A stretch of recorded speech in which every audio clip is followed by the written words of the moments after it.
और फिर इसका जो फार्मूला है बनाने का, उसमें किसान की भी भागीदारी रखो।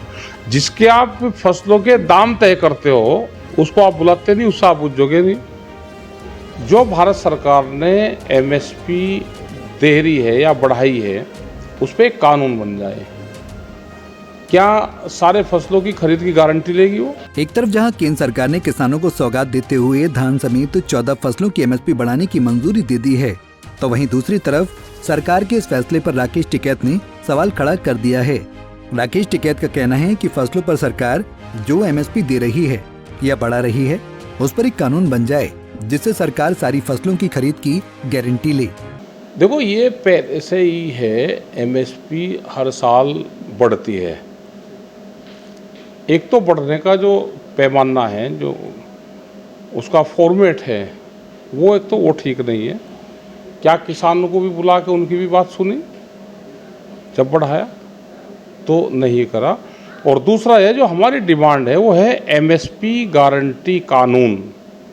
जो भारत सरकार ने एमएसपी दे रही है या बढ़ाई है, उस पर एक कानून बन जाए।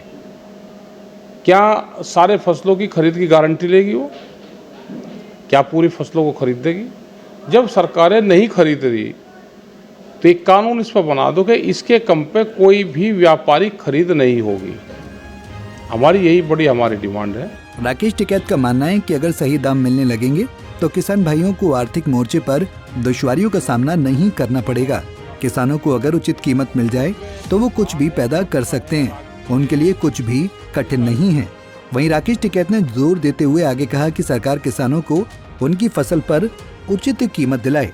अगर आप ऐसा करते हैं तो इससे आपकी भी जरूरतों की पूर्ति होगी और विदेश की भी जरूरतें पूरी होंगी, किसी को भी कोई समस्या नहीं आएगी। वहीं इस दौरान उन्होंने बिहार की किसानों की बात करते हुए कहा कि सबसे ज्यादा बिहार में मक्का की पैदावार होती है, लेकिन उनको भी करीब 800 से 900 रुपए कुंतल एमएसपी से कम पर बेचनी पड़ती है।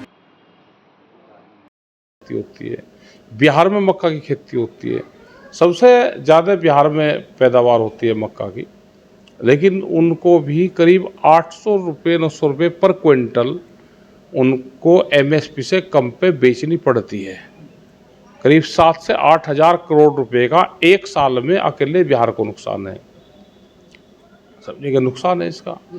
एमएसपी मक्का पर दी गई है तो उसका लाभ मिलेगा? मैं कह रहा कि लाभ जब मिलेगा जब उस पर खरीद होगी। अगर बिहार के किसान को पूरी एमएसपी का लाभ मिले तो उसको 8 हज़ार करोड़ रुपए अकेले बिहार के खाते में जाएंगे, लेकिन नहीं मिल रहा।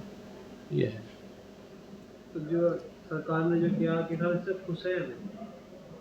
भाई खुश कहाँ है भाई? खरीद की गारंटी दे दो तो खुश हो जाएंगे। और फिर इसका जो फार्मूला है बनाने का, उसमें किसान की भी भागीदारी रखो। जिसके आप फसलों के दाम तय करते हो उसको आप बुलाते नहीं, उससे आप पूछोगे नहीं। राकेश टिकैत का कहना है कि सरकार जब फसलों के दाम तय करती है तो वो किसानों को नहीं बुलाती है, न ही उनके किसी बात को लेकर चर्चा करती है। हमसे जुड़े रहने के लिए हमारे YouTube चैनल को सब्सक्राइब करें और नई वीडियो की नोटिफिकेशन के लिए बेल आइकॉन को दबाएं।